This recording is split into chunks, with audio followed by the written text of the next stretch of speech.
lutem mos bërtetni. Kërkush s'po ju tutet. As juve tjere që bërtetni ka një herë. Së pari dua të filloj duke falenderuar zyrën e regulatorit për energji, Kekun dhe Keskon, të cilët janë duke punuar dhe kam punuar në mënyrë që si vjetë të mos kemi rritje të tarifave të energjisë elektrike. E di që disa prej jush e keni mirë pritur një rritje eventuale dhe jeni duke trumbetuar këtë. Mirë po fakti është që zyra regulatorit për energji ka propozuar një profilizim të kostove gjatë 2 viteve, duke qenë se si vjet është vit më i vështirë për shkak se bloku B1 është jashtë funksionit për vendosje të filterëve, modernizim të turbinave, investim në kulla ftose dhe investime të tjera të cilat do të arritin dukshëm edhe prodhimin nga termocentrali edhe do të ulin ndotjen, ndërsa vitin tjetër situata pritet të jetë më e mirë duke qenë se pas investimeve në këtë njësi, por edhe në njësi të tjera të as që do të bëhen si vjet, prodhimi do të jetë më i lartë. Pra, përkundër asaj që është trumbetuar dhe është proklamuar gabimisht se nuk do të ketë rritje si vjet, por do të ketë rritjen e ardhshëm, kjo nuk është e saktë, dua ta them edhe një fakt. Çmimi i energjisë elektrike në Kosovë mbetet më i ulti në rajon. Gjatë vitit 2025 ka qenë mesatarisht 8.17 cent për kilovator, ndërsa në Shqipëri ka qenë 11.6 cent, pra 41% më e shtrenjtë, në Maqedoni të Veriut 11.4 cent, pra 40% më e shtrenjtë, e në Serbi 11 cent ose 25% më shtrenjtë. Janë thënë shumë të pavërteta, mirë po do të fokusohem më shumë të ato që kanë edhe do shifra, pavarësisht që ato shifra janë të pasakta dhe të pavërteta. Për pjesën tjetër të prallave që i thoni me t'ju thonë të drejtën është shumë vështirë, sepse është e pa mundën dhe pa logjikshme që ju me dalë edhe me shpik gjana, edhe unë më mundu me i kundër argumentu. Ju lutem, qitni në tavolin të argumentet që i keni, qitni faktet që i keni, dhe pastaj mund të flasim.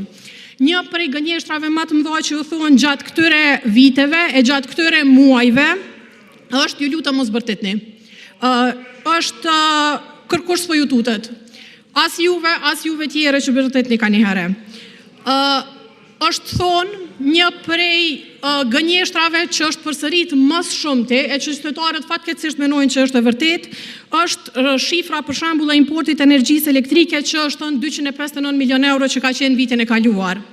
Ju e keni lexuar një grafik të një raporti të institutit GAP, mirë po nuk e keni lexuar edhe fusnotën e cila tregon qartë që të dhënat e energjisë elektrike mund të përmbajnë edhe energjinë elektrike që kalon në Kosovë edhe tranzit. Importi në fakt ka qenë 167 milion euro, që është 92 milion euro më pak se sa që është proklamuar. Nuk e keni marrë mundin që të flisni për këtë. Është 1 miliard është importuar gjatë mandatit, në fakt është importuar 621.8 milion gjatë mandatit, që është 38% më pak sa ajo që keni proklamuar. Tash apo kthehem pak te importi edhe kapacitetet që po thoni që s'jon shtu edhe te 1 miliard shi. A din çka është shifra e saktë 1 miliard nga ana tjetër? 1 miliard janë investimet e proklamuara me letra në kek që ka ndodhur pas luftës në mandatin ton. 1 miliard euro, zero kapacitete të shtuara. Me pak më shumë se gjysmën e këtyre investimeve në kek aktualisht është duke u modernizuar termocentrali Kosova B, janë duke u shtuar filterët të cilët e ulin ndotjen, është duke u rritur prodhimi për 40% i kekut dhe janë duke u rehabilituar komplet njësitë e termocentralit Kosova A.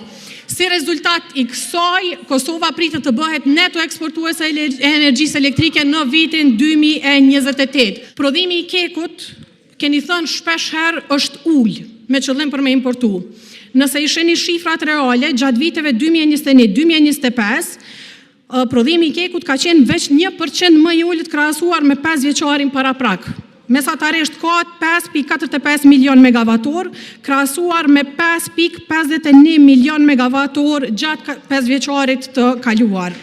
Dhe arsyeja pse është kjo, është se gjatë kësaj periudhe, gjatë në vitin 2023 dhe në vitin 2025, ka pasur investime serioze që nuk janë bërë kur më herët. Duke përfshi këtu dilatimin e bojlerëve që ka qenë parakusht për investimin në modernizimin në vendosjen e filterëve nga Bashkimi Evropian dhe në vitin 2025 investimet në blokun B2 në modernizim të turbinës dhe investimet të tjera.